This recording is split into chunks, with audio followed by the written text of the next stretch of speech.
Bonjour, aujourd'hui nous allons à Saint-Pétersbourg. Saint-Pétersbourg où nous allons prendre un cargo russe, direction Le Havre, l'un des plus grands ports français. Mais alors pourquoi monter avec toute une équipe sur un cargo russe? Eh bien tout simplement parce que ce cargo transporte de l'uranium enrichi à destination de la France. J'ai eu cette info il y a quelques mois sur ce transport d'uranium enrichi. Et je me disais, mais pourquoi de l'uranium enrichi en France alors que la France est le principal producteur? Nous sommes en 1998, la France est le principal producteur d'uranium enrichi dans le monde. Alors pourquoi avoir un contrat avec des Russes? Eh bien, c'est simple, ce contrat remonte aux années de Gaulle. Oui, le général de Gaulle signa avec l'Union soviétique un traité d'importation d'uranium enrichi en France. Pourquoi de l'uranium enrichi en France? Parce que le général de Gaulle voulait continuer le programme d'armes nucléaires français. Et à ce moment-là, nous n'avions qu'un site qui produisait de l'uranium enrichi, Marcoule. Mais pourquoi avec les Russes? Pourquoi avec les Soviétiques? Eh bien, De Gaulle pensait là vraiment qu'il fallait faire un pas vers l'Union soviétique. Et les Soviétiques, de leur côté, pensaient faire une brèche dans le monde occidental. Alors là, je crois en vain. Alors, un armateur français a accepté de nous parler de cette société qui transporte cet uranium enrichi en France. Et vous allez le voir, motus et bouche cousue sur la cargaison, qu'il dit sensible. Oh, je ne voudrais pas dire que le volume de fret est nul, mais disons que nous assistons, de par aussi la spécificité des navires de Baltique, nous assistons à des transports de voitures. Et puis certains produits, si vous voulez, les produits sensibles aujourd'hui entre la France et la Russie sont non pas du domaine du confidentiel, mais nous devons d'avoir un certain droit de réserve à l'égard de notre armateur et des clients qui importent ou exportent ces produits. Les fûts d'uranium enrichis sont entreposés sur le quai sans surveillance particulière. Ils viennent des usines d'enrichissement de toute la Russie. Sur certains conteneurs, l'on peut remarquer les signes des grandes sociétés européennes du nucléaire, comme la Cogema ou la British Nuclear Fuel. Le chargement commence sous la surveillance du responsable de la sécurité du navire. Soudain, les dockers mobilisés ne veulent pas continuer à charger les fûts. La vue de l'étiquette radioactive 3 semble les avoir dissuadés de continuer. Discussion avec un responsable du port qui leur montre même un compteur Gégère. Rien n'y fera, ces hommes refusent de toucher au conteneur. Ils ont décidé de faire la grève. Le chargement s'arrête. L'homme qui doit veiller à la sécurité du navire s'en va, accompagné de 2 personnes du port.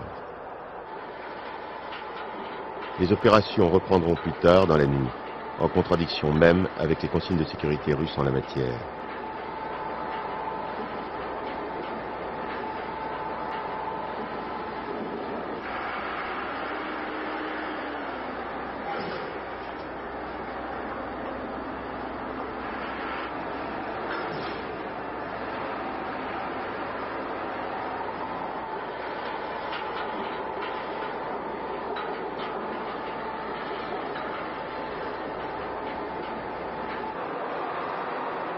Alors oui, la mention radioactive 3 prévient les personnels que la cargaison transportée est dangereuse et qu'en cas de problème, il faut évacuer immédiatement le site.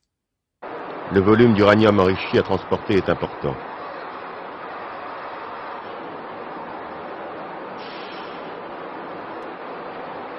Fausse manipulation.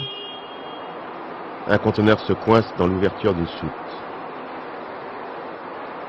Vive inquiétude de la part des responsables.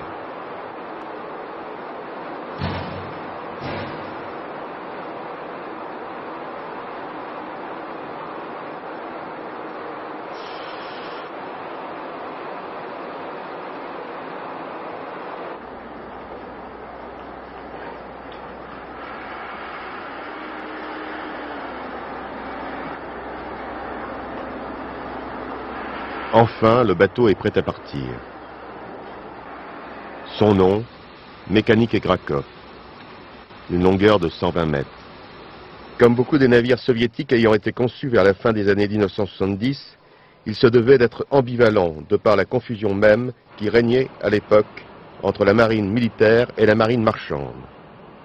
En effet, ces bateaux se devaient de pouvoir transporter aussi bien du fret que de participer à un débarquement de troupes en eau peu profonde. D'où un bateau à tout faire, dont le type est encore très recherché par les affréteurs. Le Mécanique Egrakov, de l'aveu même des responsables de la CMB, est le navire le mieux entretenu de toute la flotte. Malgré son âge, il a encore de beaux jours devant lui.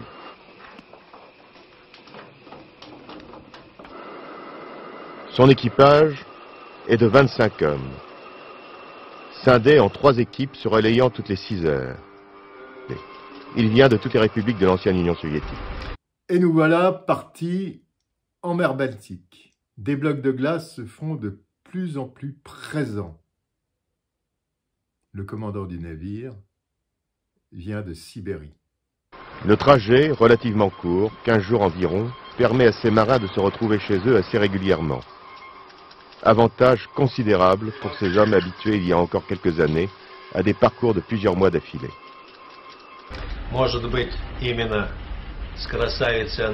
Mon amour pour la mer a certainement vu le jour grâce au vieux bateau qui faisait la liaison entre mon village et Irkoutsk, sur lequel je faisais l'école buissonnière.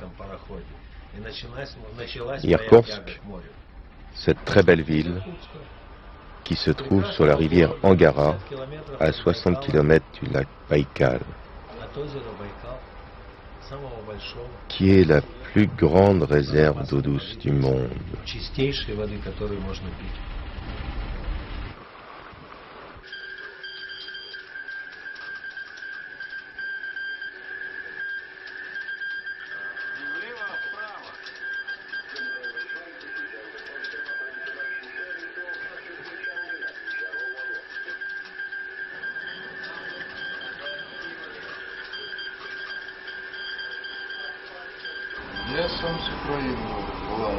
Je suis d'Ukraine. Auparavant, il y avait une république soviétique fédérée d'Ukraine.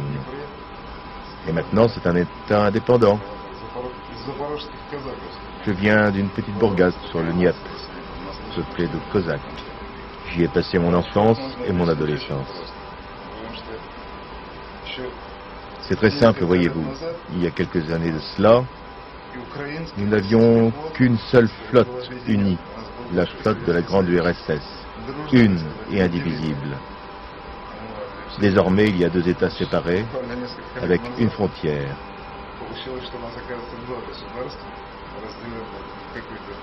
Je suis donc ici en tant qu'émigré. Bon voilà, je vous dis à bientôt pour un nouveau numéro de récit. La prochaine fois, je vous raconterai comment j'ai été bloqué pendant une très très longue période par les glaces.